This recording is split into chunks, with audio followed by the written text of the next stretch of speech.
tu veux, le grand principe, pour moi, pour faire des grands vins, c'est assez simple. On peut faire des grands vins qu'avec des bons raisins. Et pour avoir des bons raisins, pour moi, un bon raisin, c'est un raisin qui est mûr, mais qui est équilibré, qui n'est pas surmûr, c'est important. C'est un raisin qui est sain et qui est dense, donc avec la concentration nécessaire. Mais là aussi, c'est une question d'équilibre, pas surconcentré. Je ne crois pas dans les tout petits rendements, au contraire. Je pense que les tout petits rendements font des vins qui sont trop épais, surtout sur les blancs d'ailleurs.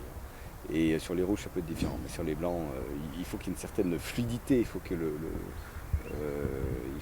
vin ait une harmonie dans sa texture, il ne faut pas qu'il soit trop épais.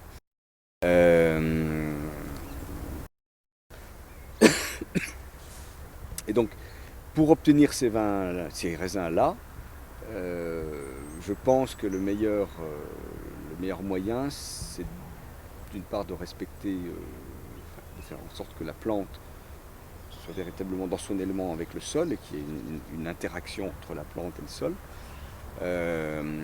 Et que pour que les capacités, pour que l'identité du terroir, pour que toutes les différences entre les différentes vignes s'expriment, il faut que le sol soit vivant. Si on met les cèpes dans une solution, si tu veux, moi je peux faire du vin sur du sable, il n'y a pas de problème.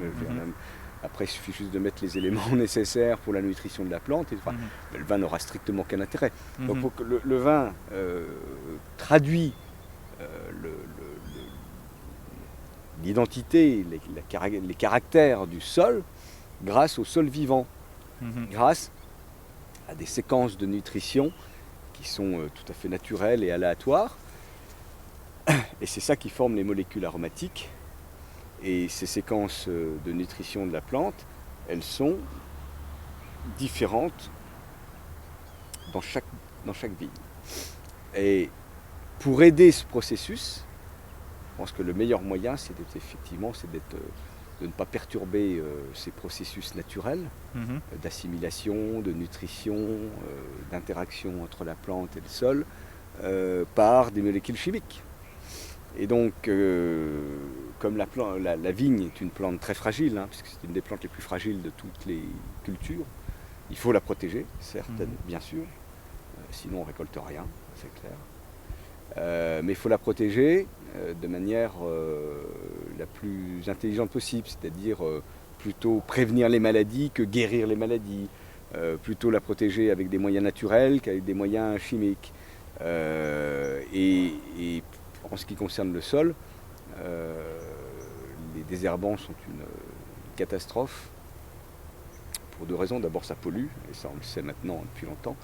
Et ensuite, quand on met des désherbants, on ne trahit pas le sol. Alors, il faut que le sol soit aéré, donc labouré et aéré, pour que tous les micro-organismes, les champignons, les bactéries du sol, qui participent à la nutrition de la plante,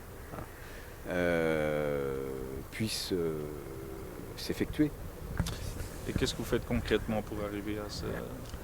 Concrètement, comme tu peux le voir là, les vignes sont labourées, elles ont été butées, là, tu vois. Donc toutes les vignes sont labourées pour éviter, donc, pour aérer le sol et puis pour les maintenir propres. Et puis deuxièmement, tous les traitements que nous faisons sont conformes aux chartes de culture biologique. Et donc on n'emploie pas de molécules de synthèse.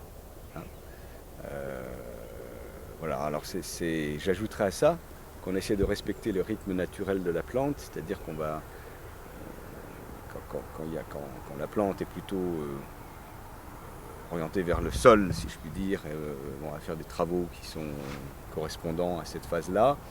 Et puis on va laisser la plante reposer le maximum, par exemple l'hiver, en évitant de tailler trop tôt.